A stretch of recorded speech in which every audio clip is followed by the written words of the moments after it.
முக்கிய செய்தி, விஜய்க்கு விசில் சின்னம் வழங்கப்பட்டிருக்கும் நிலையில் தற்போது பிரவீன் சக்கரவர்த்தி பரபரப்பு கருத்து ஒன்றை தெரிவித்திருக்கிறார்.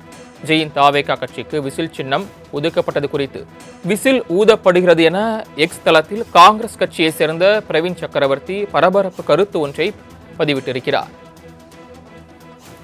தாவேகாவுக்கு விசில் சின்னம் வழங்கப்பட்டது குறித்து விசில் ஊதப்படுகிறது என்ற ஒரு கருத்தை அவர் பதிவிட்டிருக்கிறார். தாவேகாவுக்கு விசில் சின்னத்தை வழங்கப்பட்டிருப்பதை வரவேற்கும் விதமாக பிரவீன் சக்கரவர்த்தி தற்போது இந்த கருத்தை பதிவிட்டிருப்பதாக பார்க்கப்படுகிறது. விஜயின் தாவேகா கட்சிக்கு விசில் சின்னம் ஒதுக்கப்பட்டிருக்கக்கூடிய நிலையில் விசில் ஊதப்படுகிறது என எக்ஸ் வலைதளத்தில் காங்கிரஸ் கட்சியை சேர்ந்த பிரவீன் சக்கரவர்த்தி கருத்து பதிவிட்டிருக்கிறார்.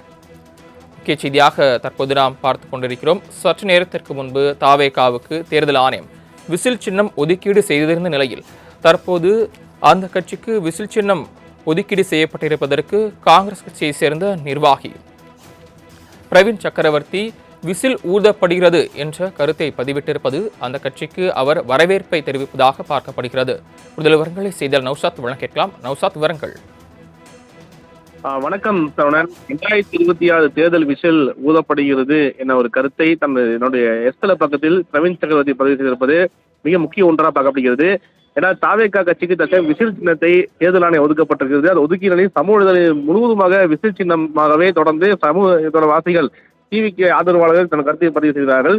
இதில் பிரவீன் சக்கரவர்த்தியை பொறுத்த வரைக்குமே தொடர்ந்து தாவேகா விஜயை நேரடியாக சந்தித்து பேசியிருந்தார். அது குறித்து கேள்வி வைப்பதற்கு சாதாரண சந்திப்பான கருத்தை பதிவு செய்தார். தொடர்ந்து தாவேகா ஆதரவான கருத்தை பதிவு செய்து வருகிறார். குறிப்பாக தமிழக அரசுக்கு எதிராக கூட சில கருத்தை பதிவு செய்திருந்தார். இந்த நிலையில் தாவேகா கட்சிக்கு விசில் சின்னம் ஒதுக்கப்பட்டிருக்கிறது. தற்சமயம் தேர்தல் ஆணையம் உறுதிப்படுத்த அந்த அறிவிப்பு வெளியிட்டிருக்க நிலையில தற்சமயம் 2026 தேர்தலை பொறுத்தவரைக்கும் விசில் அடித்தது அனைத்து கட்சிகளும் இப்போது தயாராகிவிட்டன என கருத்தை பதிவு செய்திருப்பது மிக முக்கியத்துவம் வாய்ந்ததாக படுகிறது.